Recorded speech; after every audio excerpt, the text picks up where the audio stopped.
नमस्कार। YouTube परिवार के सभी सदस्यों को मेरा हृदय की गहराइयों से प्यार भरा नमस्ते, नमस्कार।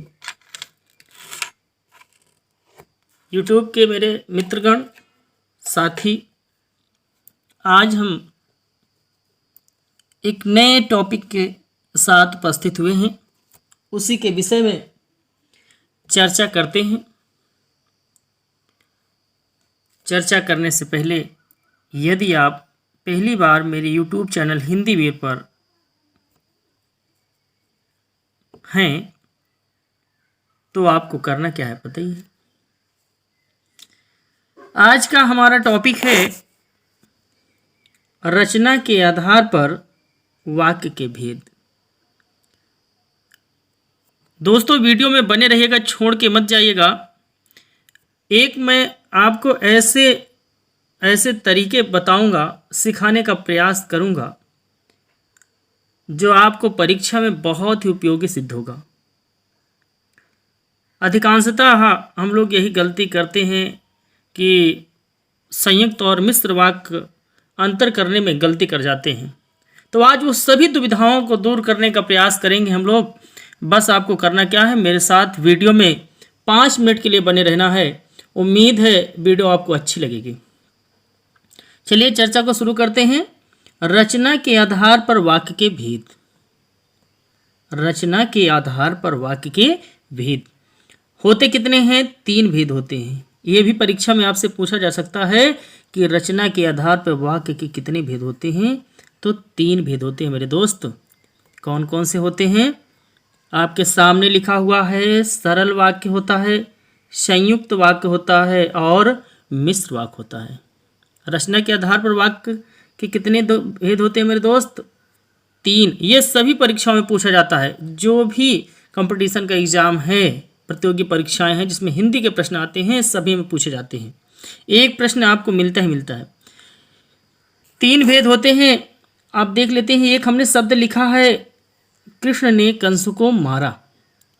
ये शब्द हमने किस लिए लिखा है? क्योंकि अभी जब हम सरल वाक्य की चर्चा कर रहे हैं, जैसे सरल वाक्य क्या होता है? जिन वाक्यों में केवल एक ही उद्देश्य और एक विधेय होता है, उसे क्या कहते हैं? सरल वाक्य कहते हैं।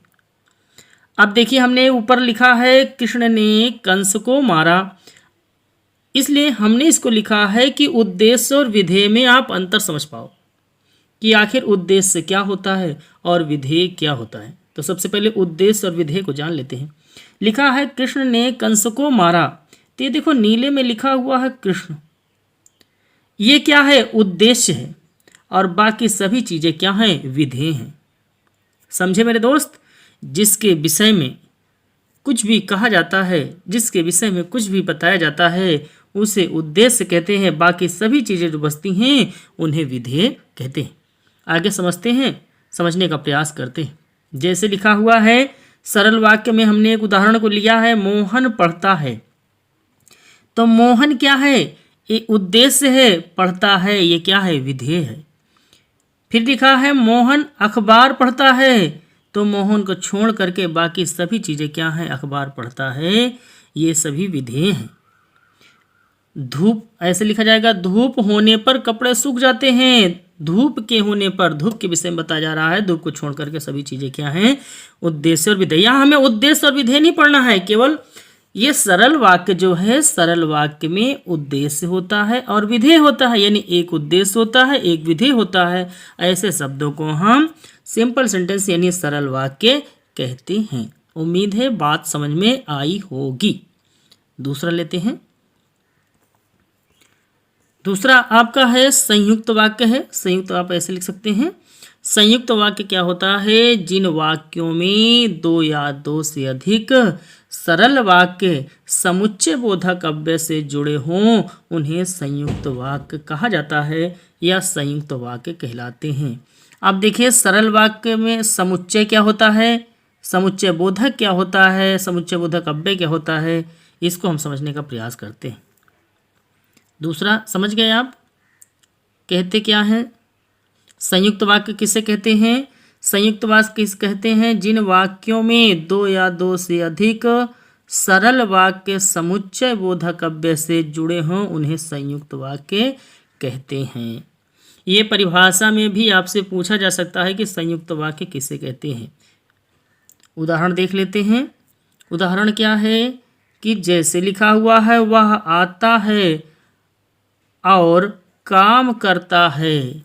वह आता है और काम करता है। और क्या है, ये समुच्चय बोधक अव्यय है। समुच्चय बोधक यानी जो दो शब्द वाक्य खंडों को जोड़ने का काम करे, जो दो वाक्य खंडों को जोड़ने का काम करे, उसी को क्या कहते हैं, समुच्चय बोधक कहते हैं। अव्यय क्या होता है, जिसमें शब्दों में कोई परिवर्तन ना हो, जैसे और को किसी तरीके से नहीं लिख सकते हैं।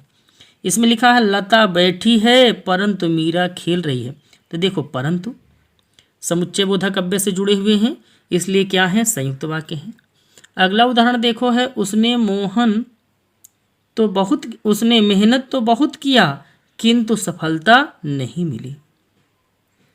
देख लिए, वह आता है और काम करता है, लता बैठी है परंतु खेल रही है, लता बैठी है परंतु मीरा खेल रही है, उसने मेहनत तो बहुत किया किंतु सफलता नहीं मिली। दोस्तों वीडियो में बने रहिएगा, स्किप करके भागिएगा मत, बहुत आनंद आने वाला। अभी तो मेन बात बताना क्या है, मेन ट्रिक जो बताना है अभी तो बाकी है दोस्त। अब देखते हैं संयुक्त वाक्य को पहचानेंगे कैसे। और, तथा, एवं, बल्कि, किंतु, परंतु आदि शब्द अगर कहीं पर बीच में दिखाई दें तो मेरे दोस्त बिना हिचक किए, बिना बेझिझक से आप टिक कर देना किस वाक्य में, संयुक्त वाक्य में। और दिखाई दे, एवं दिखाई दे, तथा दिखाई दे, बल्कि दिखाई दे, किंतु दिखाई दे, पर देखे, परंतु दिखाई दे। याद इतना शब्द कर लीजिए, बाकी याद करने की कोई ज़रूरत ही नहीं है। और, एवं, तथा, बल्कि, किंतु ये शब्द कैसे हैं, अगर ये बीच में जुड़े होंगे, कहाँ पर बीच में जुड़े होंगे, यहीं पर देखो बीच में जुड़े होंगे ये शब्द। और जुड़ा हुआ है, किंतु जुड़ा हुआ, परंतु जुड़ा हुआ है, ये शब्द कैसे होंगे, संयुक्त वाक्य होंगे। वीडियो में बने रहिएगा दोस्त, भागिएगा मत, बहुत अच्छे तरीके से आप समझने का प्रयास करें। लास्ट है मिश्र वाक्य या मिश्रित वाक्य किसे कहते हैं, जिन वाक्यों में एक मुख्य वाक्य हो और अन्य आश्रित वाक्य हो, उसे क्या कहते हैं, मिश्रित या मिश्र वाक्य कहते हैं। उदाहरण को देख लेते हैं। जैसे लिखा है, यदि तुम परिश्रम करते तो सफल हो जाते।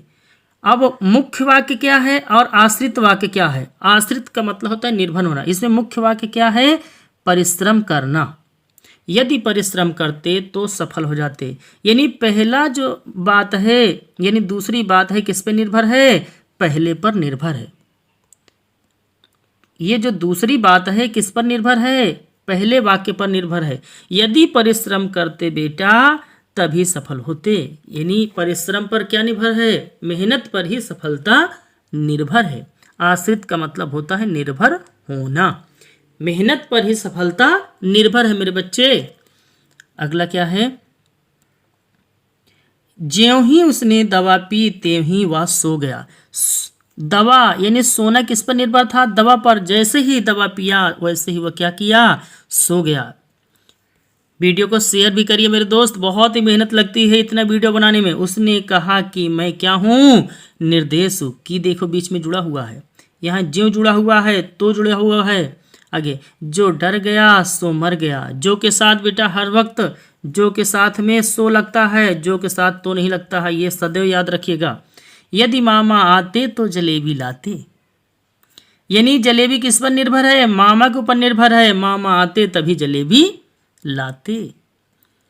समझ में आ रही होगी बात। अब देखिए याद क्या करना है, यदि, तो, यद्यपि, तथापि, ज्यों, त्यों, जो, सो, की, इतने शब्द मेरे बच्चे अगर दिखाई दे कहीं पर बीच में तो समझ जाना संयुक्त वाक्य है। संयुक्त वाक्य की सबसे क्षमा चाहते हैं, मिश्र वाक्य की सबसे अच्छी पहचान क्या होती है कि एक शब्द जो होता है दूसरे पर निर्भर होता है। जैसे है, जो डर गया सो मर गया, यानी जो डरेगा सो मरेगा। यदि मामा आते तो जलेबी लाते, यानी पहली बात दूसरे बात पर निर्भर है। यदि, तो, यद्यपि, तथापि, ज्यों, त्यों, जो, सो, की आदि शब्द बेटा याद कर लेना। ये कैसे वाक्य हो जाएंगे, संयुक्त वाक्य हो जाएंगे। कैसे वाक्य हो जाएंगे, संयुक्त वाक्य हो जाएंगे। वीडियो अच्छी लगी होगी तो मेरे दोस्त वीडियो को लाइक करके जाइएगा, वीडियो को शेयर भी कर दीजिएगा। क्योंकि इस वीडियो को बनाने में बहुत मेहनत लगती है। इसलिए अगर आप एक लाइक करते हैं, मेरे वीडियो को शेयर करते हैं और पहली बार अगर आए हैं अभी तक और चैनल को सब्सक्राइब नहीं किया तो चैनल को सब्सक्राइब कर देना मेरे दोस्त। तब तक के लिए सभी मेरे प्यारे यूट्यूब साथियों को मेरा प्यार भरा नमस्कार, नमस्ते। मिलते हैं अगले वीडियो में।